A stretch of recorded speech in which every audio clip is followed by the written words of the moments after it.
Samantha, a married woman with a grown son, suddenly finds herself isolated in a surreal nightmare-like house, haunting her with images of deceased people and a dominating voice urging her to commit unthinkable crimes. Hi folks, I'm R, and welcome to a video of a game which makes you constantly check under your bed for monsters, just in case they are there to tickle your feet. Keep in mind that this video will have spoilers. With that said, let's begin.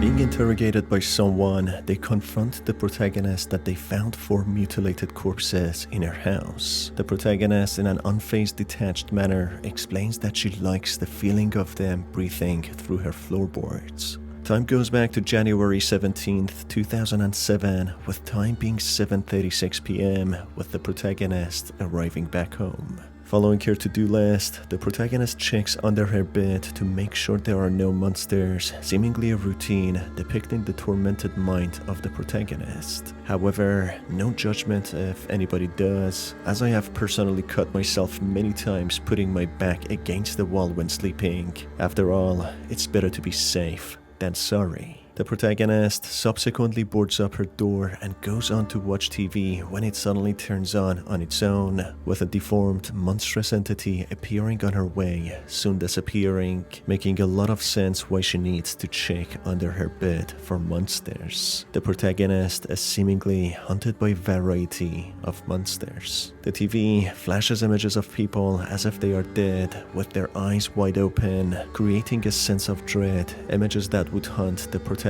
for days to come. Deciding to head to bed, having watched enough traumatizing images of deceased people, she dreams of the images she watched, portraying how she's tormented by the memory of these people, as if she had an involvement in their deaths. Next day commences with time being past 8 p.m, with the protagonist yet again being welcomed back home. The to-do list is the same as before, with the protagonist needing to secure the door, look for monsters under the bed, watch TV, and then subsequently head to bed. As she goes to watch TV, the screen gets stuck on an image only, with a note appearing explaining how this person was brutally tortured before being killed. February 4th, 1992. Subject has various lesions across the chest and face, hemorrhage bilaterally in the conjunction. The subject has rare burns around the neck and wrists. The subject has suffered the loss of 3 fingers. Subject was found hidden under floorboards with 3 other individuals. The house then changes in a surreal manner, with many rope nooses appearing and the floorboards breathing and crying, representing how the victim was tortured and how the killer, the protagonist, perceives the victim's current state, being haunted by the death of this person. As the protagonist tries to ignore all of these visions and hallucinations, the image of the victim appears in front of her, not leaving her sight, with a biblical verse condemning her for her actions. All of a sudden, she finds herself back in her house, going to sleep subsequently, being haunted by the images of the rest of her victims. Next day begins and the protagonist is yet again left with a similar to-do list. Crossing out all of the chores, the protagonist heads back to bed after a long and tiring day of doing chores, when the telephone rings, stopping her from sleeping.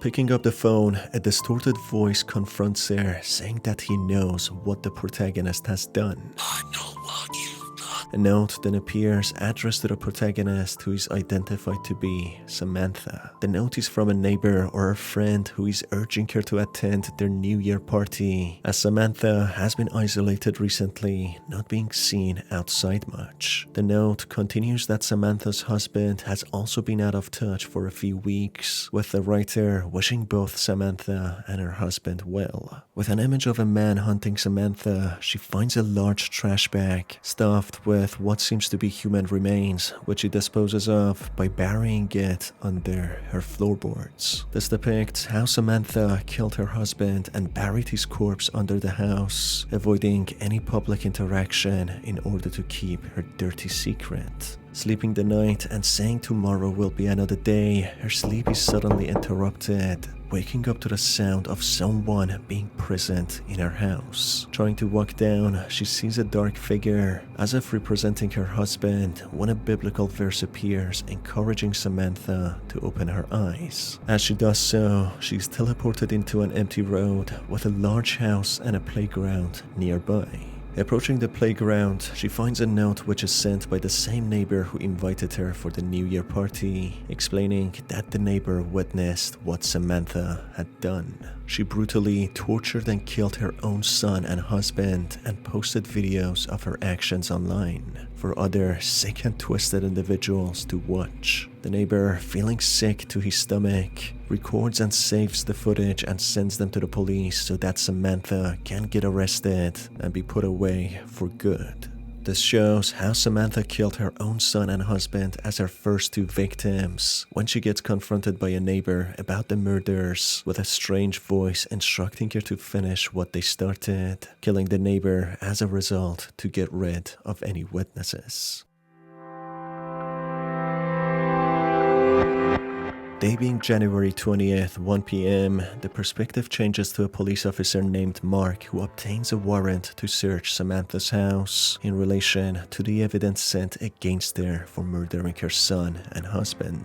Just as Mark approaches Samantha's house and breaks in after he gets no response, he gets ambushed by Samantha, who knocks him out, with Mark waking up in a dark room tied to a chair with all the lights pointed at him and several cameras recording him.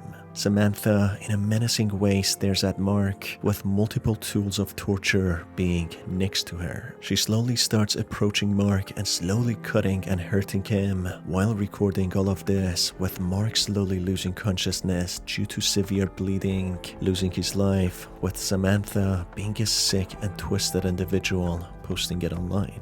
This doesn't end well, as police officers are usually tracked and traced, with backup soon appearing behind Samantha's door, commanding her to open up. Samantha, being instructed by a voice, she goes up and picks up a gun she had in her bedroom, aiming it towards herself in order to end it all.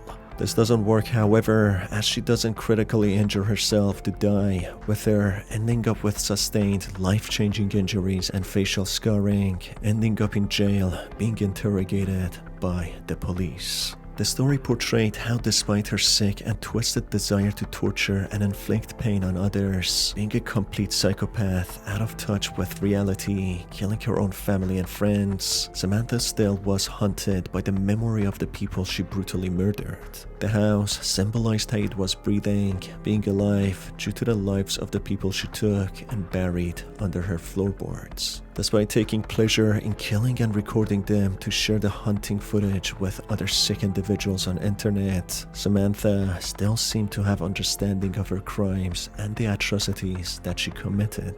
Being haunted by monsters, checking under her bed constantly, which is the representation of her psyche and sense of guilt killing the victims. There also seemed to be a voice urging her to commit the murders, so I wouldn't be surprised if Samantha acted as a normal person as long as she could, when she suddenly snapped, giving in to her urges and the voice in her mind beginning to kill and torture. This could portray that she also had a mental health problem, visualizing her urge as a separate entity taking over her and living within her symbiotically.